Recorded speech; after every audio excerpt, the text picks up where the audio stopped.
നമസ്കാരം. Helicopter പറത്തുന്ന, golf കളിക്കുന്ന, Ferrari car ഓടിക്കാൻ ഇഷ്ടപ്പെടുന്ന ഒരു ഗുരു. ഇതേ ഗുരു തന്നെയാണ് ഈ വരുന്ന രാജ്യാന്തര യോഗാ ദിനത്തിൽ ഐക്യരാഷ്ട്രസഭയെ അഭിസംബോധന ചെയ്യുന്നത്. അതേ ഗുരുവാണ് ഇപ്പോൾ നമ്മോടൊപ്പമുള്ളത്, Sadhguru Jaggi Vasudev. Few years back I read a book titled The Monk Who Sold His Ferrari. But here's a monk who loves to ride Ferrari, who is playing golf and who is riding helicopters. I just would like to ask you why. First, I would like to clarify that I am not a monk. I live in a family and whatever is needed for my work, I do that. Fundamentally, people have come to this conclusion. This question is coming from a conclusion that you think spirituality means it's a certain level of disability. Spirituality is not a disability, it's an empowerment. But we are seeing gurus, they are detached from all earthly pleasures. I don't know where you saw them. I have not seen anyone like that. It is just that if somebody is not going to the bar, if somebody is not smoking a cigarette, you think he is removed from earthly pleasures. If you knew the pleasures that I know within myself, you also wouldn't smoke and drink. I am telling everybody, if you really knew the pleasures that I know within myself, you will not succumb to these small things like drinking and smoking. So I am not removed from earthly pleasures, I am rooted in it, always. That's why you don't see me drinking or smoking. But at the same time, some signs and symbols are remained. I can see your white beard. Oh, you thought beard grows only on sannyasis? Let me inform you, beard grows on all men. You didn't know this fact. Yeah, I know. Okay? And you have kept a sample still going. Why? I did nothing about my beard, you're asking me the question. It's a wrong thing. You're the one who cut it up in a certain way. Please tell me, why did you cut it up? I think it's a style. Okay. That's your idea of style. I didn't care what's the style. I just am the way creation made me. Nature intended a man should look like this, right? Yeah. Nature intended a man should look like this. I'm just the way nature made me. You made yourself some other way, that's your idea of style. You do one thing, you take off the moustache that a cockroach has. Yeah. You know a cockroach has moustaches? If you cut off that, then he won't know where to go. I think this is the state of most men, they don't know where to go, they're going round and round. Can't a sadhu be like a Bollywood actor with a clean-shaven face? Because a guru is not an actor, he is for real. My life is for real, everything that I do, it's not an act. So anyway, let me correct a few things about the question. First of all, I don't like that word, Bollywood, whatever. I refuse to acknowledge that word because people don't know why they're using it. Because somewhere, the American film industry grew in Hollywood. It's a place. They call it Hollywood. Now our people call it by a similar sounding name without knowing why. So our problem is still that we are brown monkeys wanting to be white. I think that should change. If that changes, then you would understand why a beard grows on a man and not on a woman. Coming to the subject, International Yoga Day, you are the prime speaker in the UN. So, why this yoga is needed for a modern Indian civilization? It's not for modern India that it's needed for every human being. Because outside, our progress in science and technology has reached a certain peak. With this, much comfort and convenience has come in the world outside. But the inner technologies, the science of inner well-being has not reached humanity. So today, we are the most comfortable generation ever, but we are not the most joyful or peaceful generation. This is simply because we have handled the outside, but we have not handled the inside. Yoga is the science of handling the inward. It's not about being Indian or not Indian, every human being on the planet needs it. But which is true yoga? Many yogis are practicing yoga, or many gurus are there. Somebody called it as art of living, and you called that inner engineering. And which is true yoga? There is no true yoga, it is like this. Which is true science? Camera, or the phone, or the car, or the spacecraft, which is the true science?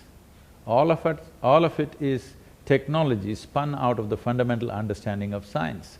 Similarly, from a fundamental understanding of the way the human mechanism functions, different ways of presenting it, different ways of making it happen are available to humanity. It is not a question of which is true yoga. The last time the International Yoga Day became a controversy, like All India Muslim Personal Board said that the Surya Namaskar, it is anti-Islam, and then the government removed it from the yoga thing. So, what is your take on that? See, what happens in the political sphere is another matter, that's not my concern. But all of us live under the sun. Whether you're a Hindu or a Muslim, you can't live without the sun. Now, Surya Namaskar is not about sun worship as some people think it is. Surya Namaskar is about integrating the sun within you. There is no life on this planet which is not solar powered. All of us are solar powered, whether it's a plant, animal, insect, bird or human being. Essentially, we are solar powered. If you manage this solar energy within you in a certain way, then you will live a certain quality of life. Surya Namaskar or Surya Kriya, which is a higher level of practice, if you do these practices, you learn to manage your energy well. This is needed for everybody. I refuse to recognize people as Muslims or Christians or Hindus. I see human beings as human beings. This is a technology for human well-being. Let's understand that much. But does the implementation of yoga need such a confrontation? See, if yoga was implemented by previous governments, nobody would have protested. Because a particular government, now a particular party is in power and people recognize that as belonging to a certain community, these problems are coming. Otherwise, right from 1947, if everybody said in all schools you must practice yoga, gladly everybody would have practiced. I'm saying people are taking a political stance. The problem with the country right now is, people have predetermined stance about everything. This must go. All intelligent human beings look at every issue as it is. What's good for us, we must choose that, rather than taking predisposed positions on everything. Do you saying that yoga is a separate thing from Hinduism or Hindu religion? See, if yoga is Hindu, then gravity must be Christian. Let's all float around, let's not be available to gravity. There is no such choice. How the human mechanism works, it doesn't matter what you identify yourself with. It doesn't matter in which way you're brainwashed. But you must understand, human mechanism is not your making, it is nature's doing. A profound understanding of that and how to bring that to its highest level is yoga. Every human being should make use of it irrespective of who they are. You said that the Isha Foundation is teaching yoga in schools also. A forceful inclusion of yoga in the school curriculum, is it good? Well, you never protested forceful inclusion of physics or chemistry, did you? No, but yoga is a different thing. Why is it a different thing? It's an exercise kind of. No. It is not an exercise. Forcefully, you are made to learn the chemistry of the plant. You call it biology. Forcefully, you are made to study the chemistry of a frog by by creating unspeakable cruelty to the frog. But if I tell you, please learn something about your inner mechanism, that becomes forceful. Why? This is why I said our brains are still in Greenwich Mean Time. The British left in 1947, but they've not walked out of our head yet. That's a problem. This is a science with which India grew. This is a science with which Indian people achieved heights at one time. We were the greatest economy on the planet, the largest exporter on the planet. We were the most scientifically advanced nation thousands of years ago, simply because people understood the human mechanism well and how to take it to its highest level. But today we've dropped that. Today we are down below, but it's time to rise. If a nation has to rise, individual human beings have to rise, isn't it? If individual human beings do not achieve a certain level of balance and excellence within themselves, how do you expect to take a nation ahead? It's just a joke, it's only a political slogan, it's never going to happen. In that context, we want every child, doesn't matter from which community they come from, that should not even come the thought. We want every child to benefit. We want every child everywhere in the world to benefit from this, because this is a profound science of inner well-being. But there comes the conflict between individual liberty and faith. Tell me, if you bend your body, will your faith go away? What kind of faith is that? I am not asking you to worship any god. If you breathe, your faith will go away. If you don't breathe, your life will go away, you must know that. About the faith we are talking. See, the faith problems are not faith problems, these are political issues. As I said, if yoga was brought by another party or another government, nobody would have protested. Unfortunately, it is being brought by a party which is recognized as Hindu. Because of that, this problem. You said that yoga is a science, but most people believe that it's a kind of faith or it's a practices. Who is that most people? I believe so. You believe so? I'm telling you, then you have not practiced yoga, obviously. Yeah. Yes. So if you assume things which you have not practiced, which you are not exposed to, what can I do? See, you have no exploratory mind. You have a prejudiced mind. What to do? Please explore and see. Just do yoga and see whether your faith will change or not. In the Surya Namaskar case, they don't want the chanting at that time. There is no chant in Surya Namaskar, whoever is adding it. But today I had a breakfast from here. So there is a chanting before What the is the chant breakfast. about? Did you know the meaning of the chant? Yeah, I know that. What? Om Sahana Bhavatu Sahana Bhunaktu. Yeah, what does it mean? Let us eat together, let us be together, let us generate energy together and let us create something beautiful together. Is it a problem? Is that not what we need in this country right now? In a diverse nation like this, where there are 100 different differences between all of us, is it not important we chant Sahana Bhavatu? That let us be together, let's do things together, is it not very important? Why is it against your faith or my faith?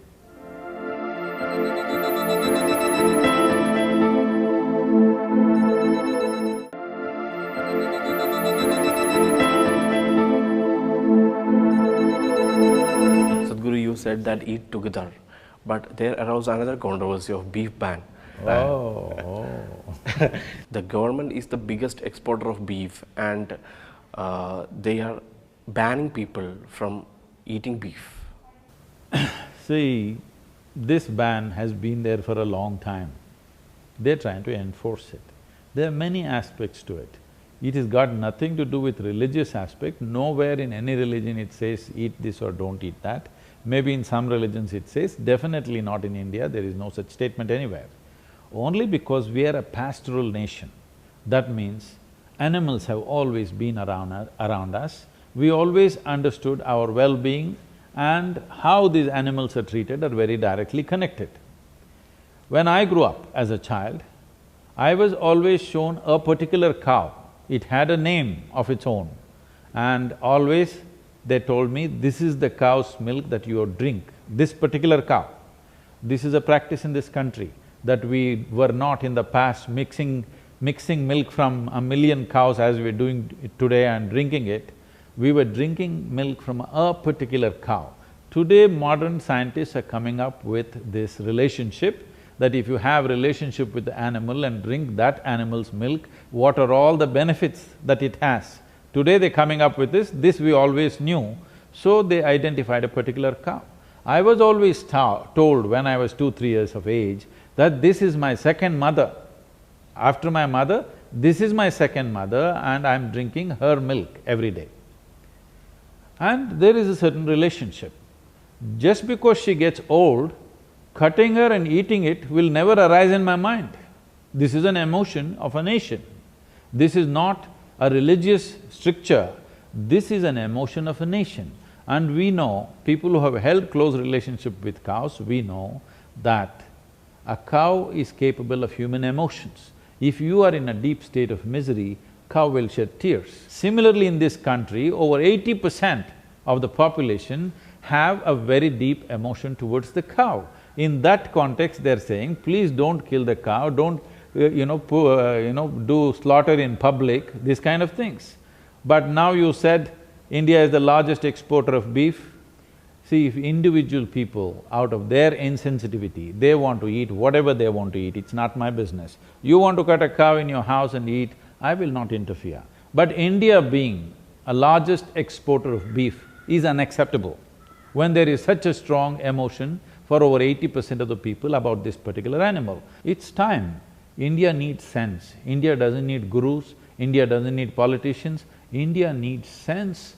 If we are concerned about the well-being of these 1.3 billion people, we need to function sensibly. It is not sensible to kill and export this many animals from this country. Individual people want to eat whatever they want to eat, it's up to them. Some of the gurus, they are making controversy itself. The Sri Ravi Shankar, he's in a controversy in Yamuna program, and Asaram Bapu. Why it's happening? Because we are considering the gurus, they are leading… Because I think the media is very interested in them. I don't wish to comment on any individual person because there is a law in this country. If somebody does something wrong, there is a law in this country, there is no need for controversy, law needs to just act if somebody is doing something wrong. There's a question from my state, issue of banning women from entering temple. The menstrual age women are not allowed to enter in Shabarimala. So your take on that? There are many aspects to this, but the hill temples mainly did not allow women to come up the mountain, mainly because of the way the situation was in the past. In the sense, today I know tiger needs protection, but there was a time these areas, there would be thousands of them. The tiger population would be so heavy. When it comes to a carnivorous animal, it always smells out a woman. The way a carnivorous animal finds its food is by smell. It is always able to smell out a woman much more easily than a man. So miles away it can smell. So because of that, they said wherever there's a hill temple, they have to walk through forests, they said women should not come to protect them. Well, that situation has changed today because the poor tiger needs protection from us. And of course, the world has changed in so many ways, women have so many, so many conveniences today. They can dress as a man, they can wear boots, they're equipped as much as anybody else. So those things have to change. It is just that these things must be… because if you talk about just the practicality of it, then it will lead to all kinds of conflicts. I think the individual… because these are private temples, it's up to them what they do, and if women want to enter, I think instead of protesting, they must go sit with the board, discuss, debate how, and make this happen in a democratic way, rather than creating a conflict about it. I feel every human being has the right to enter any place which is sacred and useful to human well-being. I don't see why a woman should not enter a temple where a man can enter unless there is some serious occult process going on in that place. When such things are there, they're not conducive for a woman, it is not beneficial for a woman to do it. Do you think that there is intolerance in this country? Those who are talking about intolerance have not traveled in other parts of the world. they need to travel. The so-called most liberal nations on the planet. You need to listen to the presidential candidates in America to know what is tolerance, what is intolerance. They have not traveled outside. I think they've been over-pampered in this country, so everybody is voicing whatever they feel like. This is one of the most tolerant cultures on the planet. If you want to find out, please travel around the world and come back, you will see why I'm saying this. Sadhguru, do you feel that the yoga need to purify more from the faith or from the religion? That's one important aspect of my work, is to take away all the frills that yoga gathered over this millennia.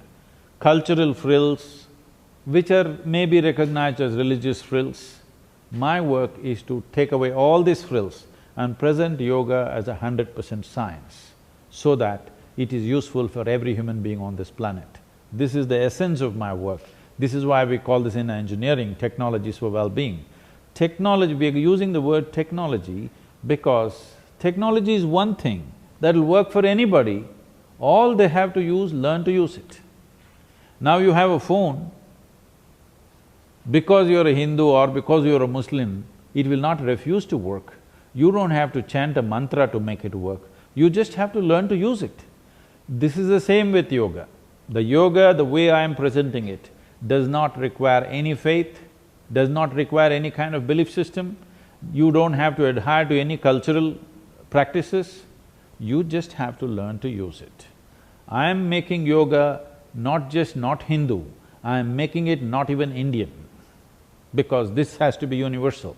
Yoga has always been universal, it is just that many millennia of being in this culture, it has acquired a few frills.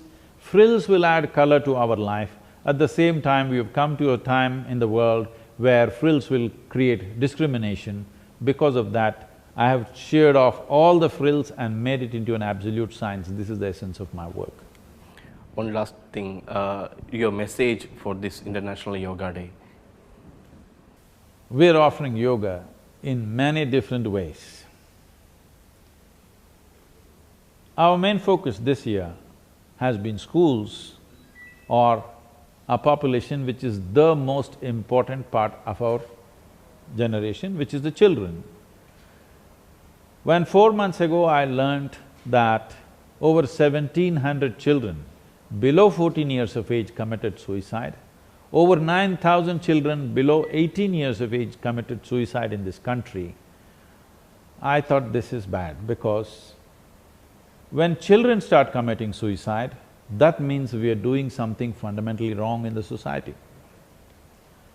Out of this concern, I said, let us at least touch 10,000 schools. It looked like a big number on that day. Then I traveled these 8 states and met the chief ministers and the education ministers. All of them were super enthusiastic, and today we are touching over 30,000 schools across India. Between the age of 8 and 16, we are touching over nearly 18 million children, which is good, but still it's not the entire nation. We should touch the entire nation, we won't stop with the Yoga Day. We've also trained a lot of teachers, lot of students or children who are teaching adults. Our youngest teacher is 11 years of age in Chandigarh. Her name is Kushi, and she is doing a wonderful job. Thank you, Sadhguru. Thank you. Thank you for this wonderful conversation.